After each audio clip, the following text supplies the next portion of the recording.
Bonjour à toutes et à tous, je suis Jérôme Perrault, je suis président de la société Buffet Crampon et je suis ravi et honoré d'être avec vous aujourd'hui. Et je vais vous parler de comment Buffet Crampon a pu réaliser dans les 3 derniers siècles 3 révolutions sur un instrument aussi traditionnel qu'est la clarinette. Alors on en a fait une par siècle et toujours avec la même recette depuis maintenant 1825.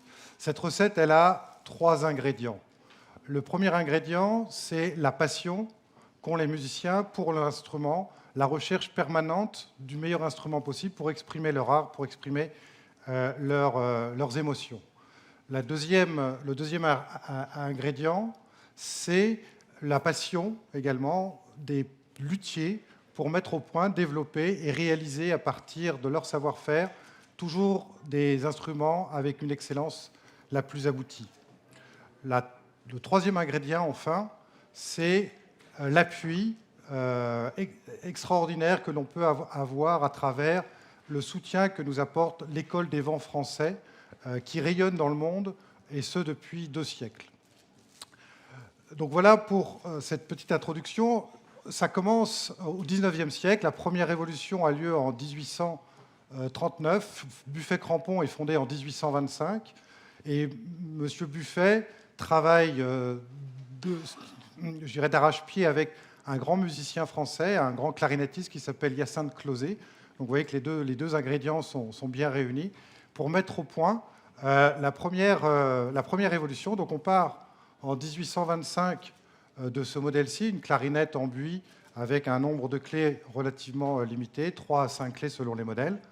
Et le travail de Buffet et de Hyacinthe Clauzet, c'est de transposer le système de clés et d'anneaux mobiles de la flûte traversière à la clarinette. Donc ça se fait en 1839 avec notamment l'obtention d'un prix à l'exposition française de l'industrie à cette date-là. Et évidemment, avec ce nouveau système de clés, 2 choses. Le potentiel de la clarinette est considérablement augmenté. Et vous voyez également que le bois a modifié son aspect. On n'est plus sur du buis, on est sur un bois exotique, beaucoup plus robuste et beaucoup plus dense pour soutenir à la fois les clés et avoir une meilleure résistance aux différentes intempéries. Donc ça, c'est la première révolution. La deuxième révolution, elle intervient au XXe siècle, dans les années 50-60, avec là aussi le travail essentiel d'un luthier d'exception qui s'appelle Robert Carré et qui travaille pour Buffet Crampon. Il travaille avec un clarinettiste français, Jacques Lancelot, une des stars de cette époque-là. Et cette fois-ci, il ne s'attaque pas aux clés, il s'attaque au son de la clarinette. Et il travaille pour changer le son de la clarinette et le différencier des clarinettes précédentes à la géométrie interne de la clarinette, ce qu'on appelle la perce, pour en proposer des variations à partir de perces polycylindriques. Donc on arrive à un instrument qui ressemble beaucoup au précédent de l'extérieur, mais avec à l'intérieur une perce complètement modifiée qui marque véritablement une différenciation. Donc ça, c'est le modèle R13 qui est développé dans les années 60 et qui conquiert le marché américain de manière foudroyante, à tel point qu'aujourd'hui, la R13, c'est le modèle référence aux États-Unis. Puis, d'autres modèles se sont développés, comme la RC, et après, avec l'apport d'autres clarinettistes comme Michel Arignon, on développe la Tosca, puis la Divine et la Légende. Combiné à la force et à l'impact de l'École des vents français qui diffuse à travers le monde ces nouvelles sonorités, aujourd'hui, Buffet Crampon, et suite à ces développements et combiné à ces innovations, représente une part de marché mondiale de 85% sur l'ensemble des clarinettes professionnelles du monde, ce qui est évidemment une performance assez remarquable. Alors, on est au XXIe siècle et on s'est posé la question de savoir comment est-ce qu'on pouvait continuer à innover sur la clarinette. On a en tête la phrase de Pierre Boulez qui nous dit « Il faut d'abord rêver sa révolution avant de la construire ». Et donc, on s'est posé la question de savoir quel serait le rêve des clarinettistes du XXIe siècle pour la clarinette. Donc, on a travaillé pendant 4 ans, toujours avec la même formule, la même recette, des luthiers, Éric Barré en l'occurrence, et des clarinettistes de premier plan, sans doute les meilleurs du monde aujourd'hui, ont travaillé pour mettre au point cette BC21 que vous voyez ici et que je tiens également dans la main. Donc cette clarinette a été lancée la semaine dernière, enfin il y a 10 jours, le 12 novembre 2021. On a réuni près de 60 clarinettistes parmi les plus influents du monde, qu'on a fait venir le même jour pour essayer la clarinette, leur donner leur feedback, et on a fait un streaming live à partir des ateliers de l'usine de Mantes-la-Ville de Buffet-Crampon, mais aussi des showrooms de New York, des showrooms de Pékin et aux États-Unis à Jacksonville.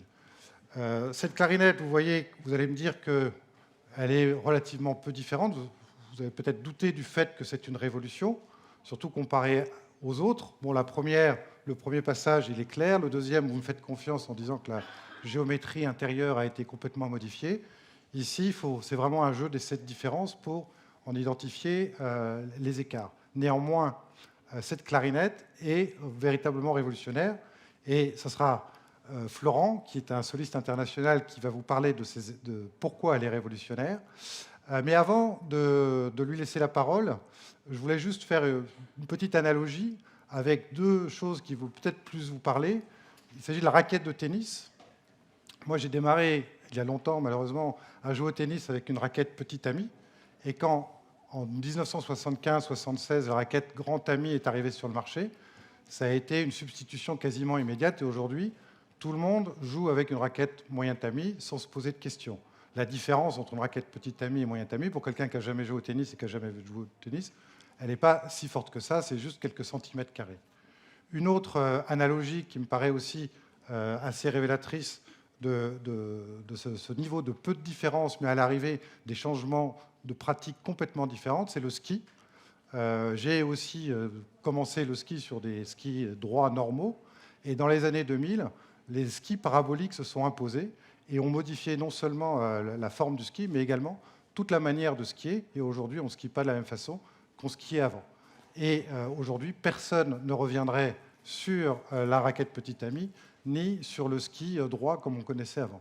Donc ce sont des petites différences d'apparence, mais qui génèrent des véritables écarts de pratique et d'apports très importants.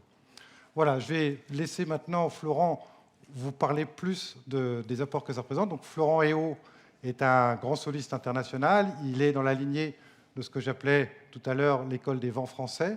Il est premier professeur à la prestigieuse école de Lausanne de musique. Il est également professeur au conservatoire à Paris. Et c'est le leader d'un groupe dont je vous recommande la fréquentation, si vous en avez l'occasion, des Bombec, qui se produit partout en France, mais y compris à l'international, avec notamment quelques tournées en Asie. Donc Florent, est-ce que tu peux nous dire quelques mots sur cette clarinette ? Oui, alors je ne sais pas si ça... Ah voilà, vous m'entendez ? Oui, un petit mot d'abord pour dire que l'acoustique, les principes acoustiques d'une clarinette, c'est extrêmement mystérieux. Donc tout ça a été fait de manière empirique, par tâtonnement. On peut dire même à l'IRCAM, qui est un regroupement d'acousticiens qui sont basés dans les sous-sols de Beaubourg, ils ont essayé de travailler sur une clarinette parfaite. Et je crois que le chef de projet est à la retraite et ils n'ont jamais réussi à faire une clarinette parfaite. Et donc, effectivement, là, il y a une petite différence qui est dans la partie basse de ce qu'on appelle le corps du bas, ici, qui est allongé simplement de 3 cm. Et c'est ça qui change tout, ces 3 cm-là, avec un trou supplémentaire qu'on appelle une clé de résonance, qui a été utilisée pour faire une note supplémentaire. Et cette petite chose-là a permis de mettre une perce beaucoup plus pure.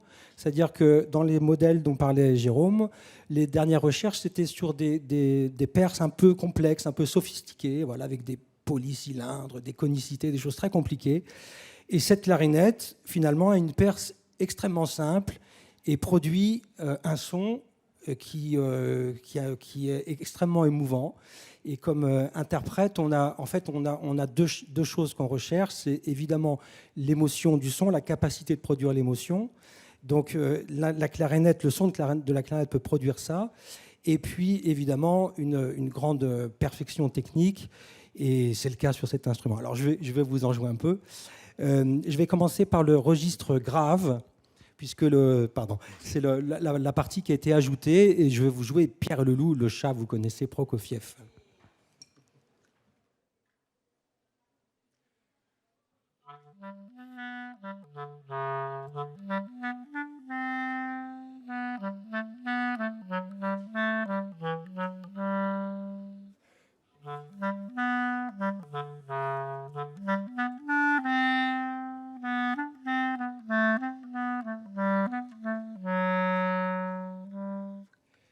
Vous voyez, ça c'est le registre qu'on appelle le chalumeau, du nom de l'ancêtre de la clarinette. Et là, c'est un son extrêmement boisé, extrêmement typique. Et je crois qu'on est pris par le temps. Donc je vais juste vous montrer une autre petite chose. Que quand j'ai joué cet instrument, j'ai pensé à Mozart.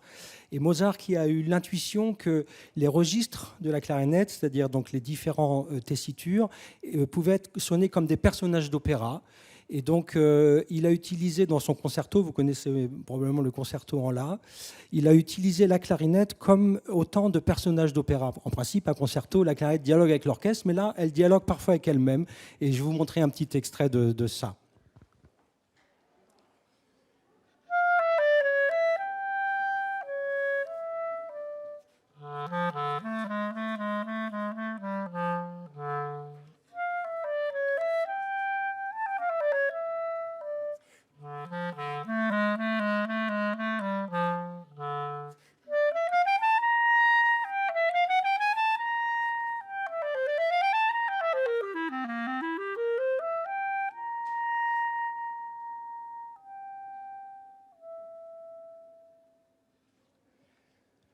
Voilà, et comme interprète, pour conclure, un instrument vous apprend quelque chose. Et quand j'ai commencé à travailler cet instrument-là, il y a un naturel dans le jeu. Ça m'a fait penser à un voyage en avion sans turbulence.